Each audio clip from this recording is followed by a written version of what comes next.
नमस्कार, मैं अंकित और आपका स्वागत है हमारी क्लास स्टडी विद अंकित में।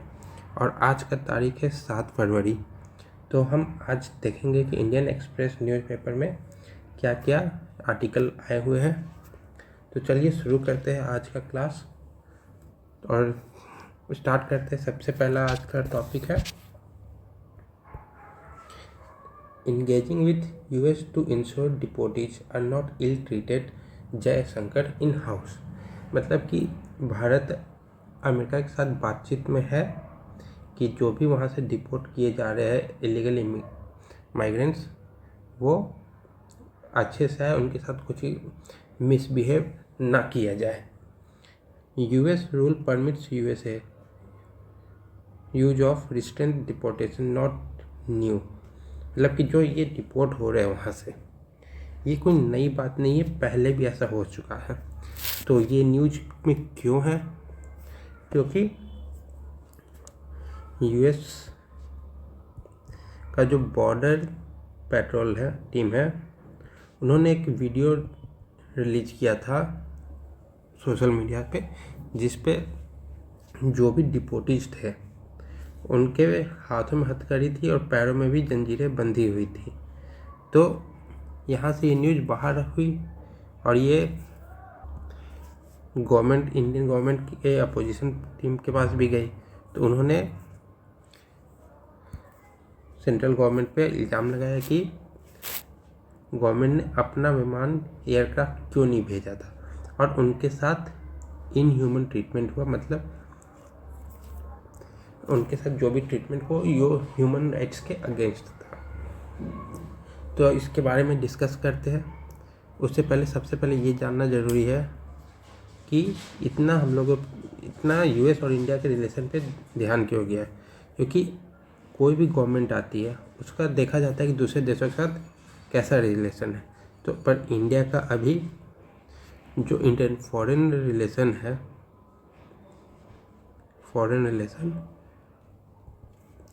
वो अभी न्यूज़ में था। जैसे कि कनाडा के साथ हो गया, जहाँ पे खालिस्तान को लेके इंडिया और कनाडा के जो जस्ट ट्रिब्यूट है उनके साथ कुछ सहमति नहीं बन रहा था। फिर यहाँ पे मालदीव के साथ हो गया, जहाँ पे इंडिया आउट करके वहाँ पे इलेक्शन का कैंपेन चलाया गया। तो यहाँ पे जो इंडिया के जो इलीगल इमिग्रेंट्स है उनको यूएस वापस इंडिया भेजा था। जो 104 इमिग्रेंट्स थे उनको डिपोर्ट किया यूएस से वेडनेसडे को, ठीक है। तो उन्होंने कंप्लेन किया था कि उनके साथ गलत ट्रीटमेंट हुआ और उनके साथ मतलब अगर उन्हें बाथरूम में जाना रहता था तो वो सुविधा उन्हें नहीं दिया गया। उनका ये भी कहना था कि उनके जो हैंडकफ्स थे वो लैंड होने के बाद अमृतसर एयरपोर्ट पे ही खोले गए। पर इसके जवाब में हमारे जो एक्सटर्नल अफेयर मिनिस्टर है एस जयशंकर साहब, उन्होंने दोनों पार्लियामेंट हाउसेस में ये बोला था कि जो यूएस का एसओपी है, मतलब स्टैंडर्ड ऑपरेटिंग प्रोसीजर है, उसके साथ और दिल्ली मतलब बातचीत में है कि ये जो भी ट्रीटमेंट हुआ था वो उनके रूल के अकॉर्डिंग था। उन्होंने कुछ भी ऐसा नहीं किया जो इलिटरेट हो, मतलब कुछ भी इल ट्रीटेड वाला बिहेवियर नहीं किया था। और ये कोई जो भी डिपोर्टिंग का था वो कोई नया नहीं था, पहले भी हो चुका है। पहले कब हुआ था वो पिछले गवर्नमेंट का एग्जांपल देंगे तो सबसे पहले 2009 से शुरू हुआ था। तो उस वक्त वहाँ पे प्रेसिडेंट भी बराक ओबामा थे, तो उनके टाइम से ये चला आ रहा है। और सोर्सेस के और आईसीई के अनुसार, जो आईसी मतलब इमिग्रेशन कस्टम इन्फोर्समेंट है जो यूएस का है, उनके अनुसार वुमेन एंड चिल्ड्रन को रिस्ट्रेन नहीं किया गया था। सिर्फ मेन को रिस्ट्रेन किया गया था। वो भी क्यों? क्योंकि वो भाग न जाए या किसी को हार्म ना कर दे, इसके लिए उन्हें रिस्ट्रेन किया गया। और जो भी बेसिक नेसेसिटी थी, बेसिक जैसे फूड हो गया, मेडिकल इमरजेंसी हो गया, मतलब जितना उस टाइम पे प्रोवाइड किया जा सकता था मेडिकल इमरजेंसी, फिर वो सब प्रोवाइड किया गया। ड्यूरिंग टॉयलेट उनको टेम्पोरली रिस्ट्रेन किया गया ताकि वो आराम से जा सके, आ सके। तो हमारे जयशंकर सर ने बोला है कि हम लीगल मोबिलिटी को प्रमोट कर सकते हैं, इनकरेज करेंगे, पर जो भी इलीगल है, जैसे कि बिना जानकारी के गलत तरीके से किसी भी देश में जा रहे हैं, उसको हम लोग सपोर्ट नहीं करते। फिर प्रॉब्लम ये आया कि उन्होंने जो एयरक्राफ्ट यूज किया था, एयरक्राफ्ट वो मिलिट्री का C-17 एयरक्राफ्ट था। तो अपोजिशन का कहना था कि ये एयरक्राफ्ट सिर्फ वॉर में या फिर जो क्राइम करते हैं उनके लिए होता है, पर ये पूरा US के ICE डिपार्टमेंट पे है कि वो कौन सा एयरक्राफ्ट यूज करे। वो मिलिट्री वाला भी कर सकता था या फिर नॉर्मल भी यूज कर सकता था। इसके लिए कोई भी वो ऐसा कुछ नहीं किया है जो गलत चीज़ हो। उन्होंने सही चीज़ किया, सही तरीके से किया है। तो अब आते हैं दूसरी न्यूज़ पे, जो कि nuclear energy will grow with private sector just like space did. तो यहाँ पे जो साइंस एंड टेक्नोलॉजी के हमारे डायरेक्टर है जितेंद्र सिंह, उन्होंने कहा है कि न्यूक्लियर एनर्जी को प्राइवेट सेक्टर के साथ काम करने के, जिससे वो उतना ही तरक्की करे या उतना ही फास्ट काम करे जितना स्पेस सेक्टर कर रहा है प्राइवेट सेक्टर के साथ मिलने के बाद। तो प्राइवेट सेक्टर आने के बाद जो न्यूक्लियर एनर्जी का है वो सेक्टर वो ग्रोथ स्पीड से करेगा, जिसके और हमने क्यों ग्रोथ स्पीड से चाहिए? क्योंकि न्यूक्लियर एनर्जी अगर अभी नहीं यूज हो रहा है तो अभी हम लोग जो भी यूज कर रहे हैं वो उससे ग्रीन हाउस गैस एनवायरनमेंट में मिक्स हो रहा है, जिससे टेम्परेचर बढ़ रहा है, क्लाइमेट पे असर पड़ रहा है। तो ग्रीन हाउस गैस में कौन कौन से गैसेस होते हैं? जैसे कि कार्बन डाइऑक्साइड हो गया, मीथेन हो गया, नाइट्रस ऑक्साइड हो गया, फिर सल्फर हेक्साफ्लोरो हो गया, फिर नाइट्रस ट्राइफ्लोराइड हो गया, CFC हो गया, PFC हो गया, HFC हो गया, जिसमें से कार्बन डाइऑक्साइड ही 76% है। तो हम लोग का ये जहाँ से भी, तो ये जो ग्रीन हाउस गैस है सबसे ज़्यादा कहाँ से निकलता है? एनर्जी डिपार्टमेंट से। तो एनर्जी डिपार्टमेंट क्या यूज करता है? एनर्जी डिपार्टमेंट मोस्टली जो चीज़ यूज करते हैं उसमें कोल आ गया, पेट्रोलियम आ गया और नेचुरल गैस आ गया। ठीक है, जिसमें से कोल का ही यूज मोर देन 65% है। और इन सब का यूज करके थर्मल एनर्जी जनरेट होता है। थर्मल एनर्जी में क्या होता है? जिसमें हम कोल से या पेट्रोल से या नेचुरल गैस को बर्न करते हैं, जिससे जो स्टीम निकलता है उससे वाटर बॉयल होता है, फिर जो वाटर का जो स्टीम है उससे टरबाइन चलता है, जिससे इलेक्ट्रिसिटी प्रोड्यूस होता है। तो जो गैस निकलता है कोल से उसमें कार्बन रिलीज होता है। तो मान लीजिए अगर ये यूज नहीं होगा न्यूक्लियर एनर्जी यूज होगा तो कार्बन नहीं निकलेगा। न्यूक्लियर एनर्जी में कार्बन का यूज नहीं होता, ना ही उससे निकलता है। कार्बन नहीं निकलेगा तो फिर कार्बन डाइऑक्साइड जो इन्वायरमेंट में वो कम होगा तो ग्रीन हाउस गैस कम होगा, तो उससे टेम्परेचर डाउन होगा तो अब क्लाइमेट पर असर पड़ेगा, जिससे क्लाइमेट डिस्टर्बेंस कम होगा। तो न्यूक्लियर एनर्जी से क्या कर सकते हैं? न्यूक्लियर एनर्जी से इलेक्ट्रिसिटी प्रोड्यूस होगा जिसमें कोई हार्मफुल गैस नहीं होगा एक्सेप्ट रेडिएशन, क्योंकि ये यूरेनियम से बनता है, उसमें बेरियम और क्रिप्टॉन में ब्रेक होता है, जिसमें यूरेनियम कार्बन तो नहीं होता पर रेडियो एक्टिव रेडिएशन होता है जो कि खतरनाक है। तो इसको यूज जहाँ पे करते हैं या जहाँ पे भी इसका रिएक्टर होता है तो वहाँ पे ज़्यादा प्रिकॉशन रखना पड़ता है कि ये लीक ना हो। अगर लीक हो गया तो ये फैलेगा तो बहुत तरह की बीमारियाँ होगी, बहुत नुकसान होगा ह्यूमन को भी, अर्थ को भी।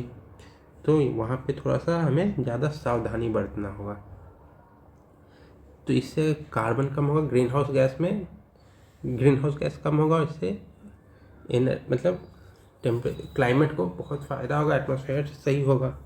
इसी के लिए हमारे स्पेस मतलब न्यूक्लियर एनर्जी को प्राइवेट सेक्टर में दिया जा रहा है ताकि ग्रोथ ज़्यादा हो, हम ज़्यादा मतलब न्यूक्लियर एनर्जी पे डिपेंड हो सकते हैं रैदर देन कोल और एनी अदर नेचुरल गैस। तो चलिए अब अगले आर्टिकल पे चलते हैं। अगला क्या है? Told it can't drill in A national park oil, turn it into research project. ठीक है, तो OIL ऑयल इंडिया लिमिटेड एक कंपनी है जो ऑयल और नेचुरल गैस को निकालती है, उस पर रिसर्च करती है। तो उसको आसाम के डिब्रू साइखोवा नेशनल पार्क में माइनिंग करने से या ड्रिल करने की परमिशन नहीं मिली है। तो ऑयल इंडिया लिमिटेड ने इन्वायरमेंट मिनिस्ट्री पे ये मतलब अर्जी डाला था कि उनको परमिशन चाहिए वहाँ ड्रिल करने का, जिससे वो R&D स्टडी कर सके, मतलब रिसर्च एंड डेवलपमेंट का। पर गवर्नमेंट ने उसे रिजेक्ट कर दिया। क्यों? क्योंकि वो ड्रिल करते तो ड्यूरिंग ड्रिल में फिर वो होता, वहाँ पे जो लैंड है वो डैमेज होता, जो ड्रिल करते हैं उसमें जो भी वहाँ से ड्रिल करने के दौरान जो भी गैस निकलता उससे नेचर को नुकसान होता। और जो आसाम डिब्रू साइखोवा है, आसाम का जो नेशनल पार्क है, वो बायोस्फीयर रिजर्व में आता है। तो वहाँ पे किसी भी तरीके के आपका रिसर्च के लिए परमिशन नहीं दिया जा सकता, क्योंकि वो बहुत ज़्यादा डिस्टर्बेंस करते हैं और नेचर को प्रॉब्लम होता, इसलिए नहीं किया सकता। और तो अब बायोस्फीयर है, तो बायोस्फीयर के बारे में थोड़ा सा जान लीजिए। बायोस्फीयर कितने हैं इंडिया में? 18, जिसमें से 12 यूनेस्को ने एक्सेप्ट किए हैं, 6 यूनेस्को ने रिजेक्ट अभी तक उसे एक्सेप्ट नहीं किया हुआ है। जिन्हें एक्सेप्ट नहीं किया है उनके नाम है रिजेक्टेड बायोस्फीयर। कौन सा है? मतलब नॉट एक्सेप्ट, रिजेक्टेड भी नहीं करेंगे। जो भी यूनेस्को ने जिसको नहीं किया है, not recognise as biosphere till now, उनके नाम है, पहला है कोल्ड डेजर्ट, दूसरा रन ऑफ कच्छ, फिर दिबांग एंड दिहांग, फिर ये मानस एंड, फिर ये कौन सा है, डिब्रू साइकोवा, फिर है शेषाचलम। इन्हें अभी तक यूनेस्को ने और ये ऐसे बायोस्फीयर रिकॉग्नाइज नहीं किया है। इंडिया में कितने बायोस्फीयर है? 18 बायोस्फीयर रिजर्व, 18 हो गए।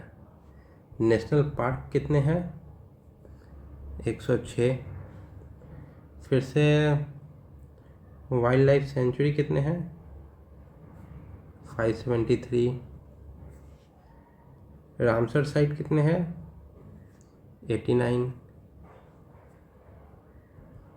Tiger reserve 57। एलिफेंट रिजर्व वो हो गया आपका 33।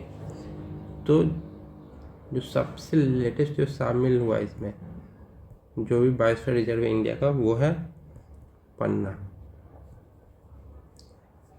तो ये तो हो गया इसके बारे में। अभी अगले पे चलते हैं।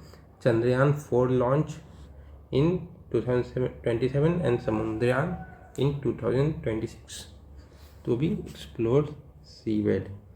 ठीक है, तो चंद्रयान 4 जो कि 2027 में लॉन्च होगा। क्यों लॉन्च होगा? क्योंकि इसे जो चंद्रयान 3 था,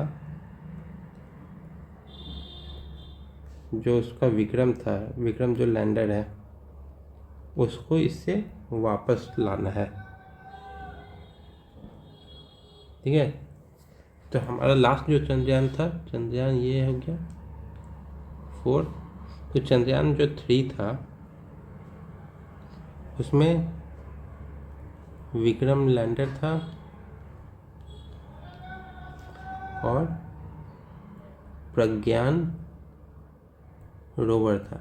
तो हमें सिर्फ विक्रम लैंडर वापस लाना है चंद्रयान 4 के द्वारा, जो कि 2027 में जाएगा। और एक और है जो समुद्रयान, ये 2026 में जाएगा, जो एक्सप्लोर करेगा सी को।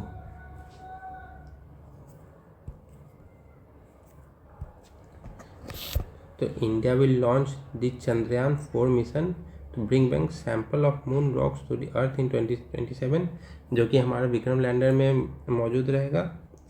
वाइल लॉन्च पैड जो है वो एक्सपैंड हो रहा है श्रीहरिकोटा से ही। तो चंद्रयान 4 में एटलीस्ट 2 सेपरेट लॉन्चेस होंगे, जिसमें हेवी लिफ्ट LVM-3 रॉकेट होगा, जो 5 डिफरेंट कंपोनेंट जो कि असेंबल करेगा ऑर्बिट से, वो लेके आएगा। फिर मून के सरफेस से सैंपल लेके आएगा। और जो 2026 में समुद्रयान लॉन्च होगा, उसमें 3 साइंटिस्ट होंगे जो submersible up to depth of 6000 metre तक डीप ओशन में जाएंगे, ताकि उसको एक्सप्लोर कर सके। तो वो नीचे क्या एक्सप्लोर करेंगे? वो नीचे जाएंगे तो हम लोग वास्ट रिसोर्सेज देखेंगे, including critical minerals, rare metals, undiscovered marine biodiversity. ये सब वहाँ पे जाके इनके बारे में रिसर्च करेंगे, उनके सैंपल लेंगे, वापस आएंगे, जो कि हमारी कंट्री के भी इकोनॉमिक ग्रोथ और इन्वायरमेंटल सस्टेनेबिलिटी के लिए बहुत क्रूशियल होगा।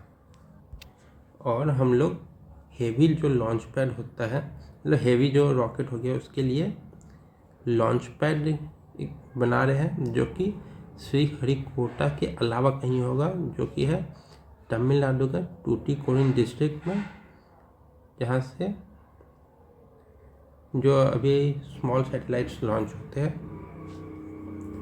तो अब आते हैं अगले पे, जहाँ पे है कि मिराज 2000 जो फाइटर एयरक्राफ्ट है वो क्रैश हो गया है मध्य प्रदेश के शिवपुरी इलाके में, जिसमें दोनों जो पायलट है वो सेफली बाहर आ गए पैराशूट से। और ये है जो हेलीकॉप्टर जो भी था वो एयरलिफ्ट हुआ था ग्वालियर से। तो ये जो मिराज 2000 जो है जो क्रैश हुआ है एमपी में, ये कहाँ का था? फ्रांस का था। इसका मैक्सिमम वेट कितना मतलब कैरी कर सकता है? मैक्सिमम वेट ये जो कैरी कर सकता है वो है 17,500 kg। मैक्सिमम एल्टीट्यूड मतलब कितनी हाइट तक जा सकता है? मैक्सिमम एल्टीट्यूड कितना जा सकता है ये, मतलब जो मैक्सिमम एल्टीट्यूड जो स्पीड है वो अराउंड 60,000 फीट पर मिनट ट्रैवल कर सकता है। इसकी जो विंग है उसकी लंबाई क्या है? विंग का लेंथ 29.9 फीट, ठीक है। ये मिराज की हाइट क्या हो जाएगी? 17.5 फीट। तो और ये कितना वार लोड ले सकता है? मतलब वार हेड बोले तो जो हो गया ये या तो बारूद हो गया या तो फिर मिसाइल हो गया, इस टाइप की चीज़ें कितना किलो तक का ले सकता है? वो है 6300 kg। इसका वेट कितना है एयरक्राफ्ट का? जो भी मिराज है इसका जब खाली होता है तो इसका वेट कितना हो जाएगा? 7500। और ये कितने हाइट तक जा सकता है? Reach up to around 50,000 to 60,000 feet तक जा सकता है। इसका टॉप स्पीड क्या है?